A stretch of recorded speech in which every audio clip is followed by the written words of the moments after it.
आपने सब्सक्राइब नहीं किया तो मेरे चैनल को सब्सक्राइब करें और अगर मेरी वीडियो आपको पसंद आती है तो मेरी वीडियो को जरूर लाइक करें। Let's start our video without wasting our time because this time is very important for us, for everyone. Let's start our video. Today our topic is iron mitosis. Start reading. Sometime the process of mitosis goes wrong. कि बाज़ औकात जो mitosis का अमल होता है वो गलत जा रहा होता है। क्या होता है? सही नहीं जा रहा होता, उसका अमल गलत जा रहा होता है। फॉर एग्जाम्पल, मिसाल के तौर पर during the anaphase of mitosis के एनाफेज के दौरान द सिस्टर क्रोमेटाइड और ऑफ अ क्रोमोसोम, यानी जो सिस्टर होती है, दो सिस्टर होती हैं क्रोमेटाइड्स की, एक यानी दो सिस्टर क्रोमेटिड बन जाती है, मे फेल टू सेपरेट। ये सेपरेट नहीं होते, ये फेल हो जाती है सेपरेट होने में। एज अ रिजल्ट, इसके नतीजे में one daughter cell receive both sister chromatids and other, यानी जो एक डॉटर सेल होती है वो बोथ सिस्टर क्रोमोसोम्स, यानी दोनों क्रोमोसोम्स के, यानी जो वन सिस्टर क्रोमेटाइड है वो ज्यादा रिसीव कर लेता है and other will receive non chromosomes, जो एक है वो ज्यादा क्रोमोसोम्स रिसीव कर लेते हैं और जो दूसरा है वो कम क्रोमोसोम्स रिसीव कर लेते हैं, जिसके रिजल्ट में ये डैमेज यानी मर भी सकता है। तो एक मैं आपको बात बता दूं कि यानी जब एक सेल बनता है तो 23 मदर की तरफ से क्रोमोसोम आते हैं और 23 किसकी तरफ से आते हैं? 23 आते हैं फादर की तरफ से। ये और अब जब ये बनता है तो इसके पास एक सेहतमंद सेल में, एक इंडिविजुअल सेल में 46 होनी चाहिए, ना तो 45 होने चाहिए, ना तो 47 होने चाहिए, क्योंकि अगर 47 के 45 होंगे तो वो सेहतमंद नहीं होगा। जिस तरह आपने इंसान को देखा होगा कि इधर छोटी सी अंगूठी लगी होती है, अगर हम उसका ऑपरेशन भी करवाएं तो दोबारा बन जाती है, वो इसी माइटोसिस के एरर की वजह से ही होती है। Next is the genes that regulate mitosis. अगर वो जीन्स जो कि माइटोसिस को रेगुलेट करती है और म्यूटेट चेंज हो जाए, ठीक है, दिस सेल कंटिन्यू डिवाइड, जिस सेल है वो कंटिन्यू डिवाइड होना जारी रखता है। Due to this uncontrolled division is uncontrolled, यानी कंट्रोल नहीं होता, मुसलसल डिवाइड होना कंट्रोल नहीं होता। फिर masses of the cell are form, जो सेल की मैसेज है वो बनती है, सेल ज्यादा बन जाते हैं, ठीक है, सेल ज्यादा बन जाते हैं। देखिए नेक्स्ट हमारे पास है मैसेज आर कॉल्ड ट्यूमर्स। इन मैसेज को हम क्या कहते हैं? ट्यूमर्स कहते हैं।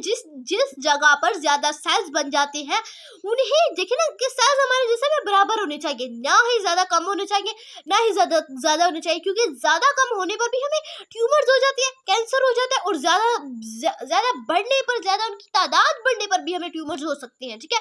If the tumours remain in their original location, अगर जो ट्यूमर जब अपनी लोकेशन पर वही रहे, दे आर कॉल्ड बिगनिंग्स, उन्हें हम बिगनिंग्स कहते हैं। The migrated and invade other tissues, या अगर वो टिश्यूज में इन्वेड का मतलब होता है हिजरत करता है, माइग्रेटेड का मतलब होता है हिजरत कर जाए, दे आर कॉल्ड मैलिग्नेंट, इन्हें हम मैलिग्नेंट कहते हैं। ट्यूमर्स, मैलिग्नेंट ट्यूमर्स कहते हैं, जिसे कैंसर भी कहा जाता है। इट इज कॉल्ड मेटास्टेटिस, इसे हम मेटास्टेटिस कहते हैं। स्प्रेडिंग ऑफ डिजीजेस, जो कि डिजीज एक बीमारी को सेपरेट फैलने में मदद करता है। जब कैंसर ट्यूमर्स फैल जाते हैं पूरी जिस्म में, इसे हम मेटास्टेटिस कहते हैं। Next, start our revision. Our first topic is this that we discuss at first, that बाज़ औकात जो माइटोसिस है, माइटोसिस का अमल गलत जा रहा होता है, ठीक है, गलत जा रहा है। मिसाल के तौर पर जो एनाफेज के दौरान माइटोसिस के एनाफेज, अब देखिए एनाफेज क्या होता है? एनाफेज में जो सेल है वो डिवाइड हो रहा होता है, बिल्कुल इसी तरह जो सेल है वो इस तरह जो माइटोसिस है वो एक दूसरे से क्या होता है, पहले जुड़े होते हैं। एनाफेज से पहले वाले प्रोसेस में इस तरह माइटोसिस बिल्कुल इसी तरह चार दोनों साइड पे जुड़े होते हैं।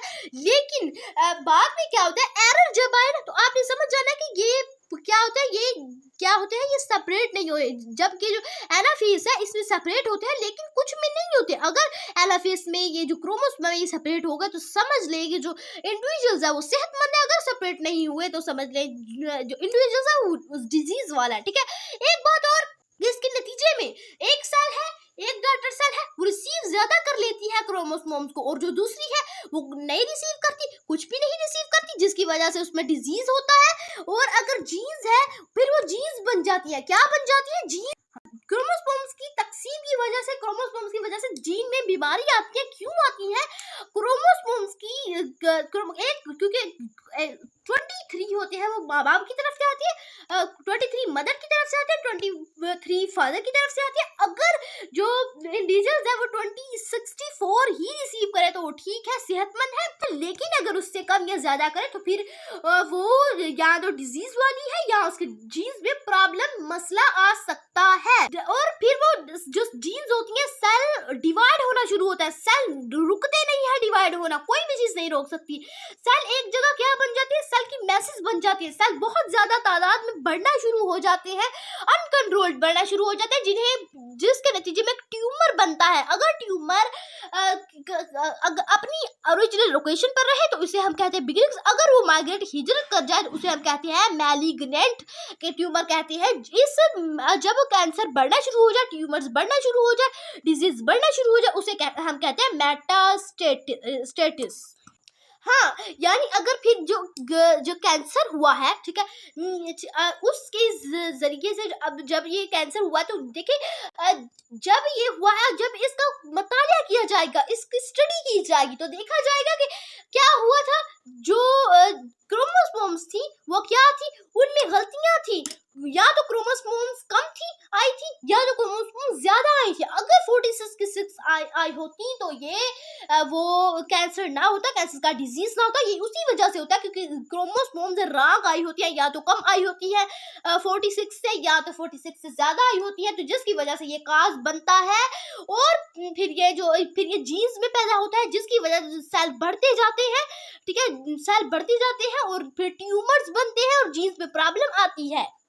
ये जेनेटिकली बीमारी बन जाती है, जनियाती बीमारी बन जाती है, जो कि नस्ल जनरेशन को गिफ्ट में मिलती है फिर।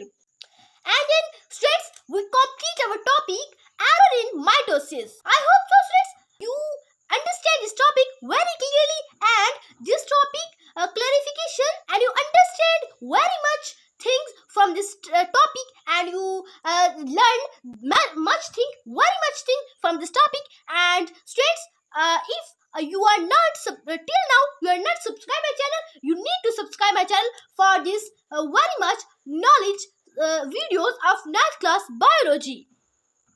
And students, Allah Hafiz, next meet again. And students, thanks for watching and don't forget to subscribe my channel.